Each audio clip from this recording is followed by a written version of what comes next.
Hello, my fellow YouTubers. Today is Monday. Tomorrow marks the end of my third week post-op VSG. This is Karen, 63 in VSG. And if you've been liking my videos or finding any of the information I've been giving you helpful, just press that old subscribe button and the little bell, and I will be giving you weekly updates as I go along this journey post-VSG. I'm going to be hoping to do this throughout the whole first year to let you know how my experience has been. First of all, some stats. You know I'm not a stat geek and I'm not that great on keeping my stats, but I'll go back to the beginning, 6 months ago when I started the procedure because my insurance company wanted me to have 6 months of doctor's visits, psychology visit, nutritionist visit, and in order for the surgery to be paid for by my insurance. And I had to go to a Center for Excellence in Bariatric Surgery to have the procedure done, which I completed all of those prerequisites. And when I first started, my weight at that point was, I believe, 256.8 or something like that on the scale at the doctor's office. I'm 5'5" tall. When I began my pre-op diet 2 weeks before my surgery was on April 30th, 2019. And 2 weeks before that, I was 245, I believe. And after my pre-op surgery, full liquid diet, I was 245. I just barely made, and I talked about this in my other videos, I barely made the 10-pound weight loss during that 2-week period. So now, after 3 full weeks, I'm at 224. So, probably 32 pounds since 6 months ago, and probably 21 pounds from the day of surgery. So I guess it's not bad. It's slow, it's steady. I'm only losing just a few pounds a week, but the doctor told me because I'm an older patient and I wasn't like really morbidly obese. I was obese, don't get me wrong, but I'm 5'5" tall, so I should have never weighed that much. But he told me that I'm older and I'm not one of the patients that he has that are way over 300 pounds. The smaller you are, the closer you are to that 40 BMI, don't expect to lose it as fast as the people that have so much more weight to lose. So I took his word for it, and I'm not depressed about my weight loss. I'm happy. I'm really glad. So I wanted to talk to you about today, after 3 weeks. Tomorrow I begin my 4th week. But let me tell you about my 3rd week. It's full of do's, don'ts, and do-overs. First of all, the don'ts. Well, don't rush things. I want the time to go by so fast where I could get off of those full liquids and get onto the puree stage that I was just really rushing things. And after my surgery, I was only told to stay on clear liquids for 3 days. Then I could go on to full liquids for a week, and then I could go on to the purees after that. So I started my purees a little bit early. I started them about a week and a half ago. And then, of course, your soft foods stage begins, at least from my doctor's perspective. And every doctor is different. They all have different plans. None of them are, bad. They're all just according to what their criteria is. So tomorrow I was supposed to start, of course, the soft food stage. So what did I do? I decided to start the soft food stage early. Don't do it. My baby sleeve stomach was not ready because I put too much into it. And, it's really funny. You're not really that hungry, but you're not able to tell exactly when you're full either. Your baby little sleeve stomach at this point, I know mine is still healing. It's only able to probably hold about 2 to 3 ounces at a time. And I was trying to rush things, so I had some soft foods over the weekend. I tried to have some scrambled eggs, put a little cheese in it, and then I crumbled up some sausage, breakfast sausage, mixed it all together, made like a sausage egg scramble for breakfast, just with one egg. I mixed it with Fairlife milk and made it really kind of, soft. Well, I found out right away that every time I tried to take a bite and swallow a piece of sausage, and I chewed and chewed and chewed like everybody says, it just didn't sit right. As soon as it went down, I got this pain in the middle of my chest, like all of you have felt at one point or another, like, oh God, what the heck? It almost felt like it was stuck, so that didn't go over too well. I rushed it. It was a no-no. Another thing, don't try to experiment with different foods all in one day. You have to take one food at a time. For example, I took some of that tuna creations, and they're really good. Those packets are only 2 ounces, a little bit more than 2 ounces in a packet. They're really, really, really soft, and they taste delicious. They come in all kinds of colors. They come in all kinds of flavors. I told you, my videos are totally unedited and right off the top of my head, so what you see is what you get, unscripted. Anyway, I had the tuna sensation, and it was delicious. It was so smooth and creamy. There were no bumps or chunks or anything, and I swallowed that down nice and easy. My stomach seemed like it was able to take it. And what did I do? That was the first time I ate that. So I cut up an avocado, and I took a couple of little small slivers of avocado, and I ate that with the tuna. No.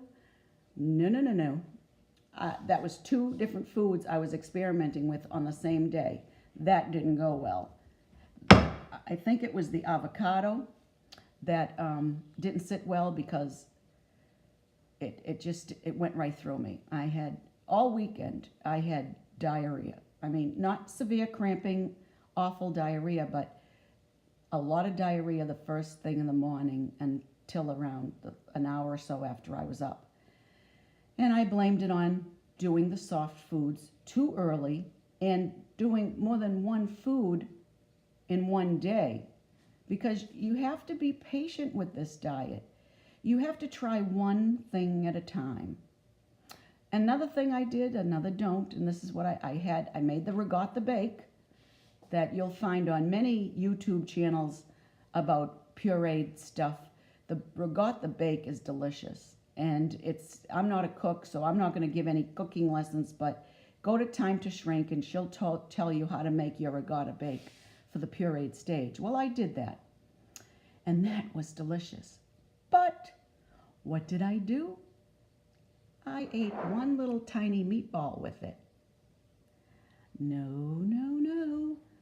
That meatball stuck like I felt like I wanted to take a drink of water and wash it down, but I know you're not supposed to drink and eat at the same time. So again, there was 2 different foods that I had for the first time on the same day. That is a no-no. Do not do that. Now, and one thing, now here are some of the do's. I do take a probiotic every day now, because along with my vitamins, because I've been experiencing a lot of diarrhea in the morning only, but it's very unpleasant. I'm taking a probiotic now. I'm only on my 2nd day of taking it, so I'm hoping that that'll put enough good bacteria back in my gut to stabilize the large intestine and not make it empty so quickly. That's what a probiotic does. It puts good bacteria into your system, into your large intestine, so that your intestine can digest your food at a regular rate instead of too rapidly, where it comes out right away. So I'm doing that. That is a do. I do take all of my vitamins. You have to take all of your vitamins. I'm telling you, the big mistake I made, and you'll see it on my other video, when I went to the doctor the first time, he was like shocked that I hadn't started my vitamins, because I thought it was after week 3 and it was after day 3. My bad. Anyway, I started taking my vitamins as soon as I got home from the doctor's that day, which was about 8 or 9 days ago. I'll tell you, it made a big difference. I have more energy, and I seem to be able to get through the day easier, even if I do a little shopping or walking or something like that. I still get tired at the end of the day. So, and do expect to still have some residual pain in your abdomen. I mean, you're not alone if after 3 weeks you're still experiencing a little twitch or a little stitch or a little ow if you bend over the wrong way. I bent over to put my laundry basket down the other day and I thought I was gonna die. I got this pain like somebody stabbed me right in the navel, and it just like shot right across the side of my lower abdomen. And I had to stand up slow, holding on to that part of my abdomen, pushing in on it with my hand. Now, my doctor told me when he did my surgery, because I had had an open gallbladder procedure years ago, there was a lot of scar tissue in there. I have a 7-inch long scar from that gallbladder surgery that I had. He said he had to go through a lot of scar tissue, and there were some adhesions. So maybe that's the reason why I'm still having, a stabbing pain every now and then. As I'm sitting here, I'm not in any pain at all, but every now and then if I move a certain way or if I bend a certain way, I do get that stitch of pain, and it's sudden and it's surprising and kind of takes my breath away sometimes. So do expect to have some pain. You could be lucky enough and be totally pain-free by now. That would be wonderful if that's your case, but it's not my case yet. Do try to be patient with this post-op stages.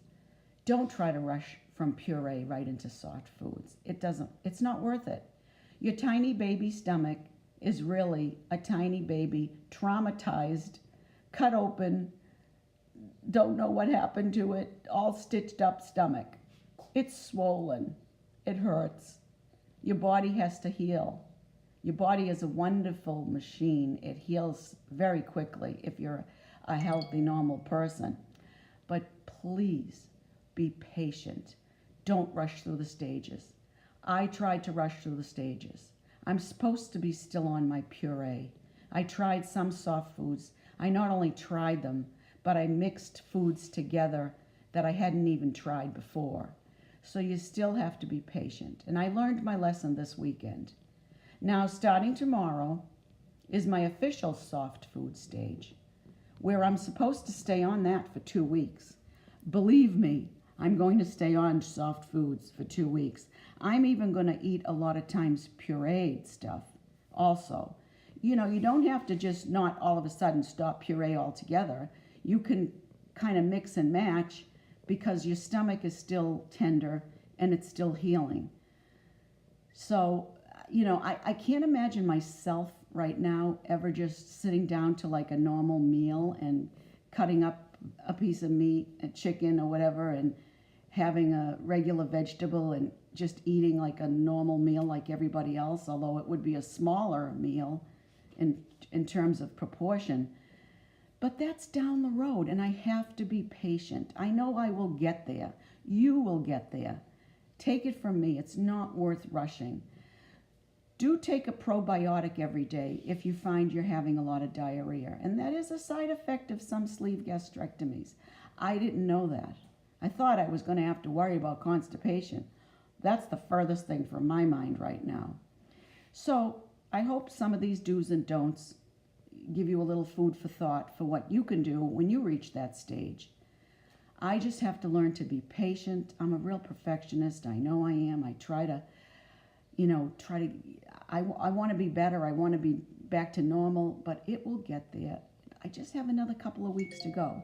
And believe me, this weekend, Friday, I'm going up to Boston to visit my family, and I am really going to try to remain on my soft foods or even puree and really nothing else. Unfortunately, my protein shakes, which I'm still taking when I don't have enough protein in me for the day, I supplement with a protein shake, and they're not going down nearly as well as they used to. Before my surgery, I thought the taste was great. They were filling. I could supplement them as a meal. Now, I can barely get one down. I think that has a lot to do with the fact that I'm probably lactose intolerance now, and the shakes are giving me the diarrhea, and anything that with lactose in it. So the probiotic should help in that situation. I'm hoping it will. I still like the taste of the shakes. They're just not really, doing me well in my stomach. Anyway, I'm at the end of my 3rd week. It's on to week 4, starting tomorrow. And I'll talk to you after that. I'll see you soon. I love you, YouTubers. Take care. Bye-bye.